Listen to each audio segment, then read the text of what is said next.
He had everything. And he was about to lose the one person who had been quietly holding his world together without him ever knowing it.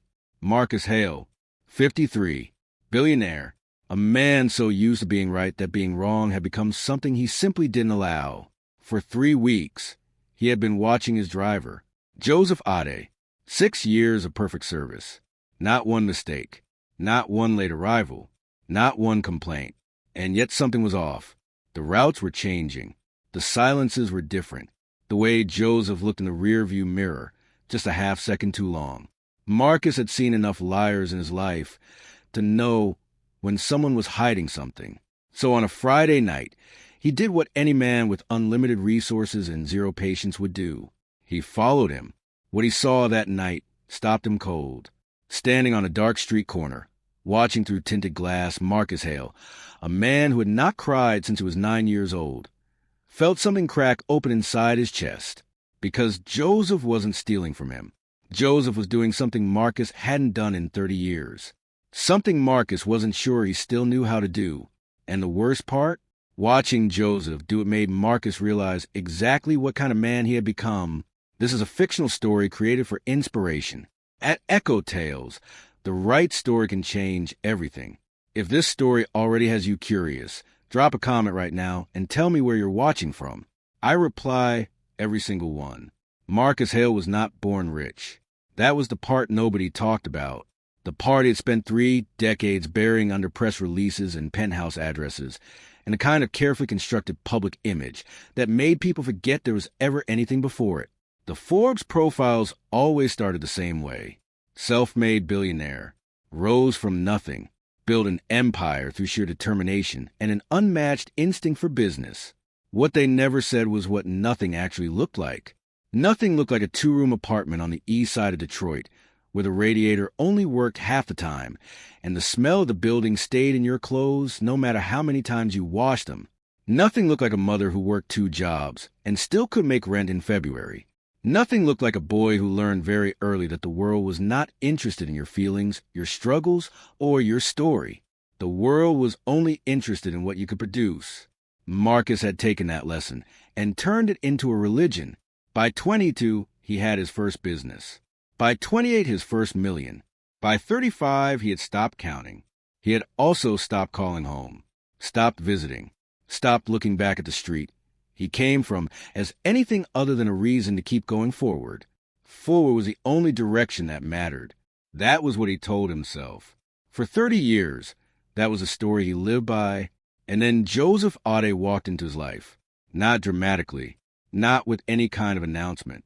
Joseph had applied for the driver position through an agency 6 years ago. Clean record, excellent references, quiet manner. Marcus had interviewed him for 4 minutes and hired him on the spot, not because of anything Joseph said, but because of what he didn't say. He didn't try to impress him, didn't perform, just answered the questions directly and waited. Marcus respected that. In 6 years, Joseph had never been late, never taken a sick day without notice, never complained about the hours, the last-minute schedule changes, the long silences Marcus preferred during rides. He was simply there, reliable, steady, and completely unreadable in a way that had never bothered Marcus until 3 weeks ago. It started on a Tuesday. Marcus had left his phone in the back seat, something he never did, and called Joseph immediately after realizing it. The phone rang 8 times before Joseph picked up. His voice was calm, but slightly off, a fraction too composed, the way people sound when they're working to sound normal. He said he had been in the parking garage. Bad signal. He'd bring the phone right up. He did. 11 minutes later, Marcus said nothing, thanked him, went back to his desk. But he opened his laptop and pulled up the building's parking garage signal report. Full coverage on every level. Had been for 2 years since they upgraded the infrastructure. He closed the laptop and said nothing. The second incident was a Wednesday evening. Joseph took a left on Callaway Street instead of continuing straight on Fifth Avenue. A small deviation. 2 minutes at most. When Marcus asked, Joseph said there was a construction backup ahead. Marcus checked 2 traffic apps in real time while Joseph was still talking. No construction. No backup. Clear road. He said nothing. Close the apps. watched the back of Joseph's head the rest of the ride home. The third time, it wasn't a wrong turn or a missed call. It was a look. They had stopped at a red light on the corner of 9th and Broad when a woman crossed the street in front of the car. She was carrying 2 children, one on her hip, one by the hand, and a grocery bag that was clearly too heavy, handle stretched to its limit. Joseph watched her cross, and for just a moment, 3 or 4 seconds at most, his entire face changed. Something moved across it that Marcus couldn't name. Not pity, not sympathy. Something older than that. Something personal. The light turned green. Joseph drove, but Marcus had seen it. And Marcus Hale did not ignore things he had seen.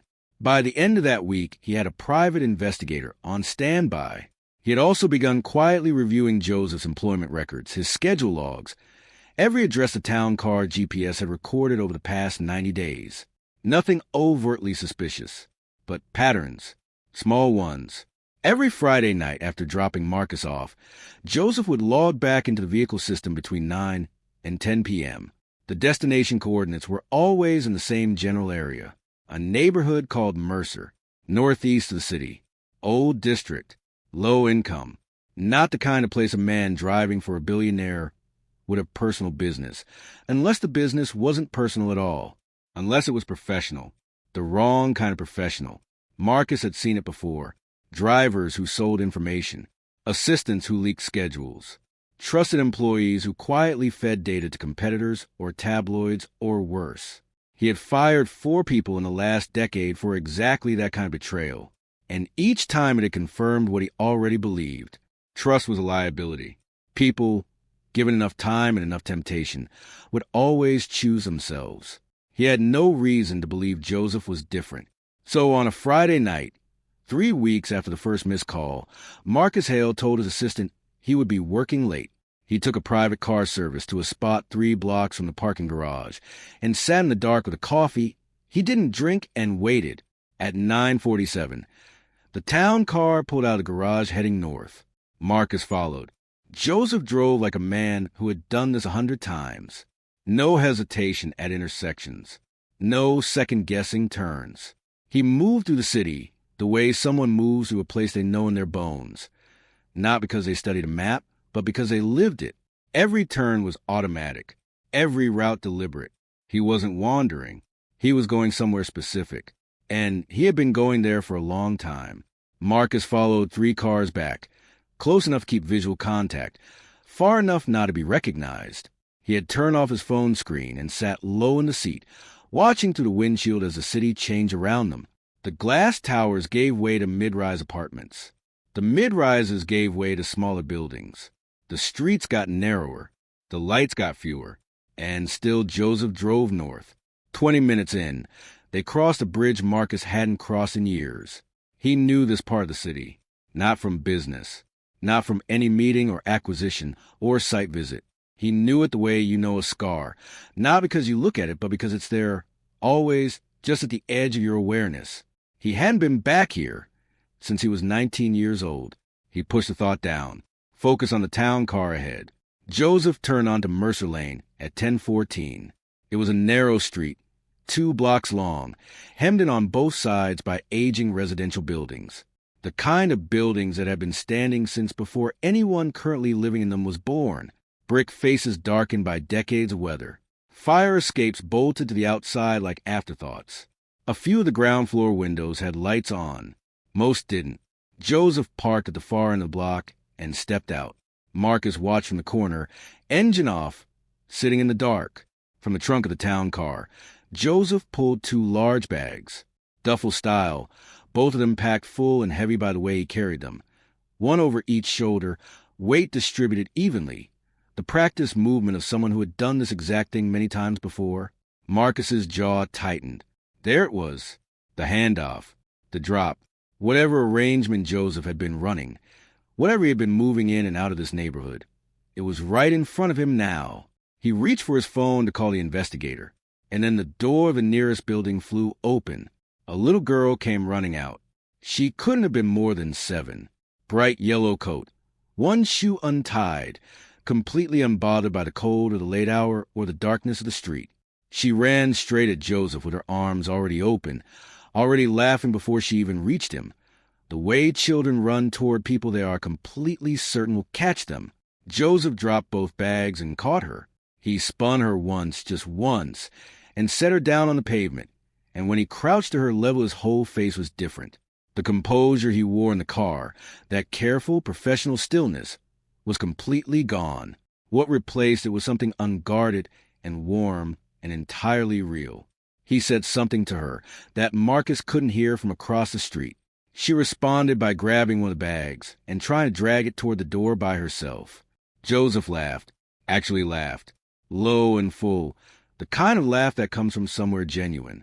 He reached into the bag and pulled out a school backpack, brand new, bright red, with a small patch on the front pocket that even from a distance Marcus could tell the girl had picked herself. Her reaction was immediate, both hands over her mouth, eyes wide, then a sound of pure joy that cut straight to the cold night air and landed somewhere in Marcus's chest that he was not prepared for. He did not reach for his phone again. An older woman appeared in the doorway of the building. She was wrapped in a house coat, arms folded against the chill, and when she saw Joseph, she pressed both hands together and bowed her head slightly. Not a formal gesture, just a quiet one. The kind of gratitude that doesn't have the right words, so it uses the body instead. Joseph waved it off immediately, shook his head like she was thanking him for something that required no thanks, like it was simply what you did. Marcus watched him move up the block.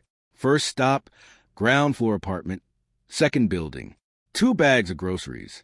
An elderly man opened the door before Joseph even knocked, which meant he was expected, which meant this was a scheduled visit, which meant this had been going on long enough that people arranged their evenings around it.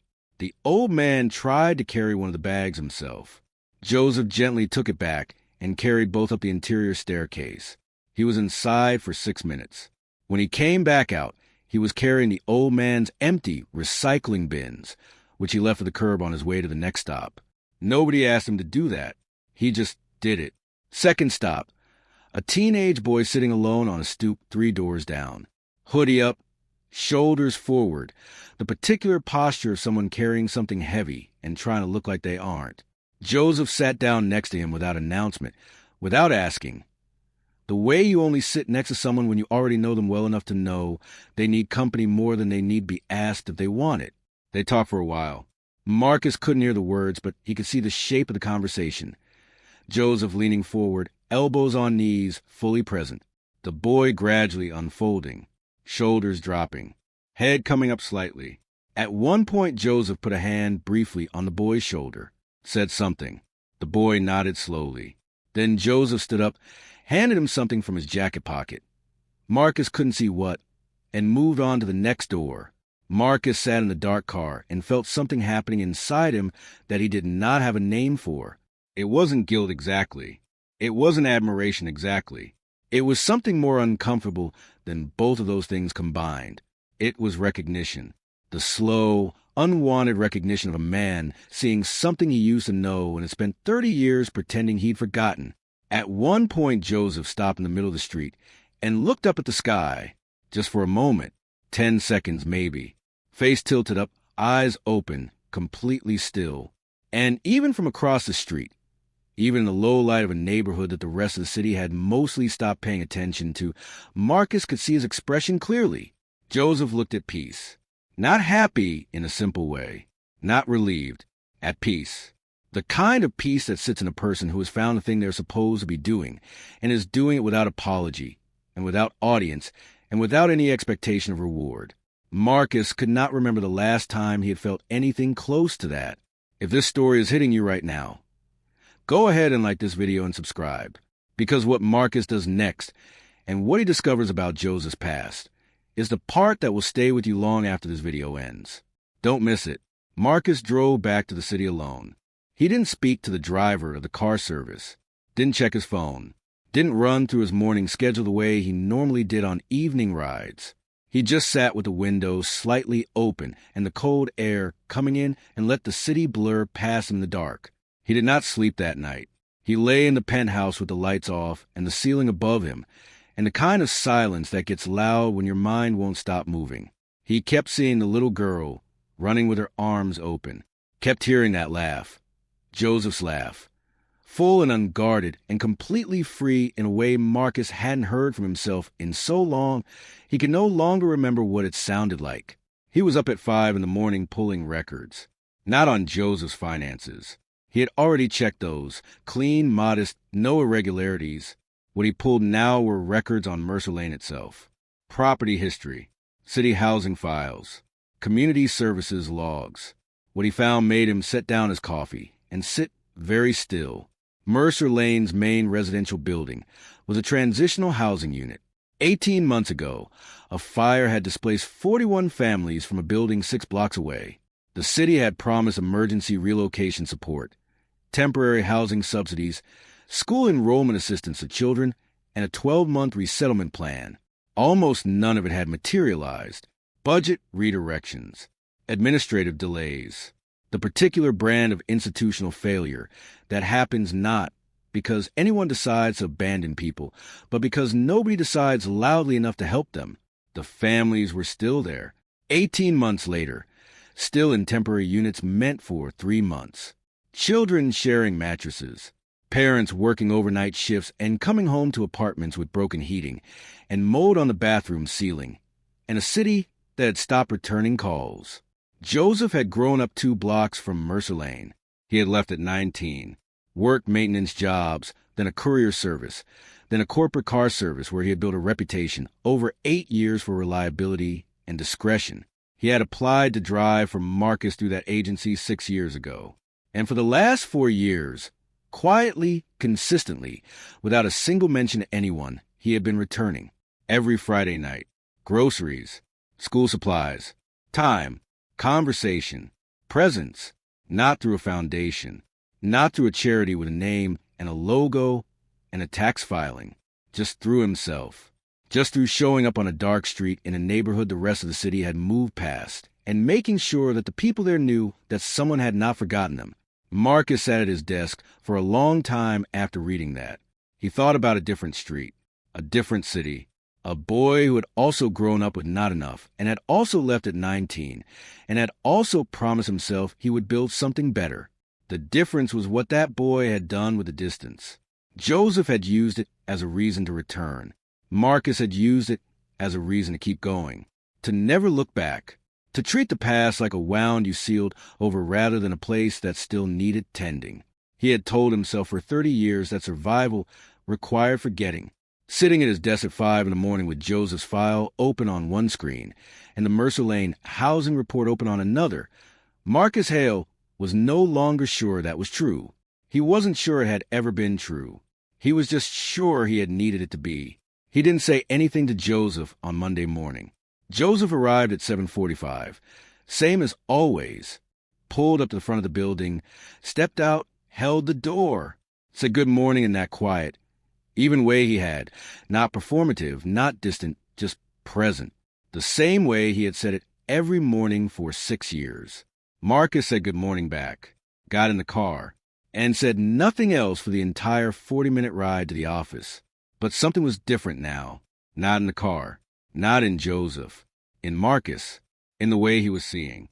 Because for 6 years he had looked at the back of Joseph's head and seen an employee, reliable, professional, useful, a function in the machinery of his life.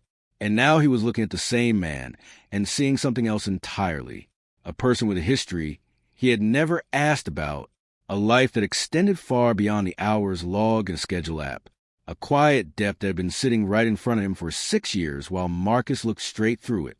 That was the part that unsettled him most.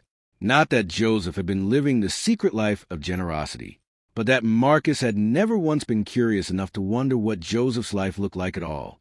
He had employed this man for 6 years and did not know the name of a single person Joseph loved. That thought sat with him all the way to the office and followed him through 3 back-to-back meetings and a lunch he barely touched. He kept thinking about the teenage boy on the stoop, the way his shoulders had dropped when Joseph sat down next to him, the way a single conversation on a cold street corner had visibly changed the weight the boy was carrying. Marcus had spent 30 years building things, companies, portfolios, structures, systems. He had never once sat down next to someone on a stoop and simply been there. He wasn't sure he knew how. By Wednesday, he had pulled everything there was to pull on the Mercer Lane housing situation. He had read the city council minutes, the budget redirection memos, the letters the residents had written that had gone unanswered. He had read them all, every single one.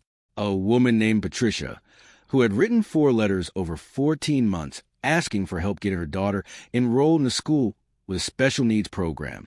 A man named Gerald, who had submitted 3 formal complaints about black mold in his unit and received 2 automated responses and 1 broken promise on inspection that never happened. Families who had done everything right, followed every process, filed every form, waited every waiting period, and had been quietly failed at every turn. Marcus had fired people for less than this. He picked up his phone and made a call, not to his board, not to his legal team, not to his PR director, who would have immediately begun calculating the reputational value of a public philanthropic gesture and turned the whole thing into a campaign. He called a city housing director named Carl Webb. He had met Carl once, briefly, at a gala 3 years ago. Carl had tried to talk to him about urban housing reform for 11 minutes, while Marcus looked for a reason to walk away. Marcus had found one and walked away. He remembered Carl's name because Carl had not seemed surprised when he did. Carl picked up on the 3rd ring. Marcus told him he had been looking into the Mercer Lane transitional units. Told him he had read the residents' letters. Told him he wanted to know what a real fix looked like. Not a patch, not a temporary extension of the temporary solution, but a complete and permanent fix.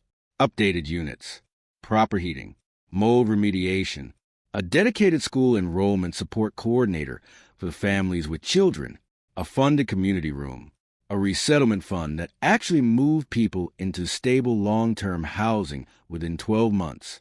Carl was quiet for a moment. Then he said, "What's the catch?" Marcus said there was one condition.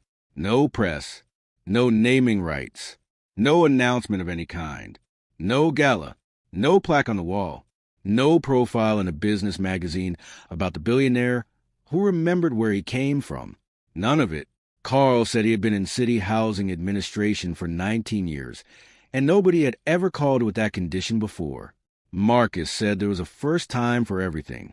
The number Carl gave him took Marcus less than 4 minutes to authorize. Construction began 6 weeks later.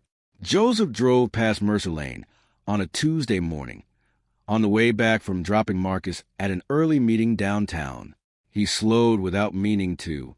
The scaffolding had gone up overnight, it seemed, though of course it hadn't. It had been going up gradually, but Joseph had been so focused on his Friday visits that the daytime changes to the building's exterior had registered only as background noise until now. Seeing it all together, seeing the scope of it, he stared at it for a long moment through the windshield. New framing on the upper floors, fresh brickwork on the east wall, a construction crew already 3 hours into a workday that had clearly been running for weeks. A sign on the fence around the site, City of Mercer Lane, Residential Restoration Project. Fully funded. Completion targeted within 8 months. Joseph sat there at the curb for almost a full minute. Then he pulled back into traffic and kept driving. He never found out it was Marcus, and Marcus never told him. There was a version of this story where Marcus calls Joseph into his office and sits him down and tells him everything, that he followed him, that he saw what he saw, that it changed something in him, that Joseph's quiet Friday nights had reached into a man who had spent 30 years sealing himself off from exactly that kind of reaching and had moved something that Marcus had believed was immovable. There was a version where Joseph tears up and Marcus tears up, and they have the kind of conversation that resolves everything cleanly and sends you home feeling warm and certain. That version would have been easier to tell, but that is not what happened. What happened was simpler and harder and more true. Marcus did something good and told nobody. Joseph kept showing up on Mercer Lane on Friday nights, not knowing that the street was being restored around him. The little girl got a new room with heat that worked and a window that looked out onto something other than a brick wall. The teenage boy on the stoop eventually got connected to a youth program through the community coordinator the restoration fund paid for. Gerald's mold got remediated. Patricia's daughter got enrolled.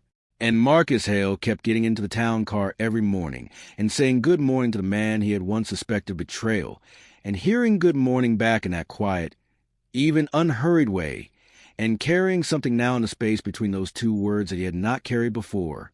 Not friendship, exactly. Not yet. Maybe not ever in the way most people would define it, but something, a recognition, a respect that went deeper than professional regard, an awareness that the man sitting in the front seat of his car had been quietly teaching him something for 6 years without either of them knowing it. Marcus started asking questions, small ones at first. How was your weekend? How is your family? Nothing probing, nothing that would require explanation, just a basic human acknowledgement that another person's life exists and matters. Joseph answered simply, the same way he did everything, offered what was asked for, and nothing more. Didn't push back, didn't seem surprised. But one morning, about 3 months after Mercer Lane, stuck in traffic on the bridge, Joseph said something unprompted. He said, "My mother used to say that a man's real work is never the work people pay him for." Marcus looked up from his phone. Joseph was watching the road, not performing the statement, not waiting for a reaction, just letting it exist in the air between them the way people let things exist when they mean them completely. Marcus put his phone face down on the seat.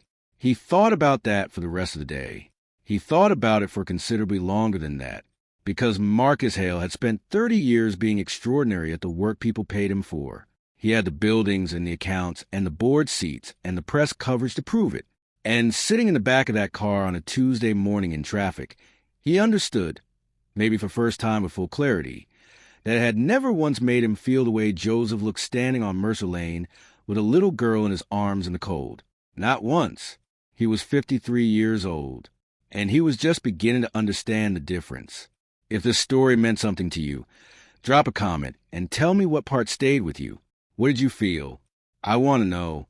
I'm down there reading every single word.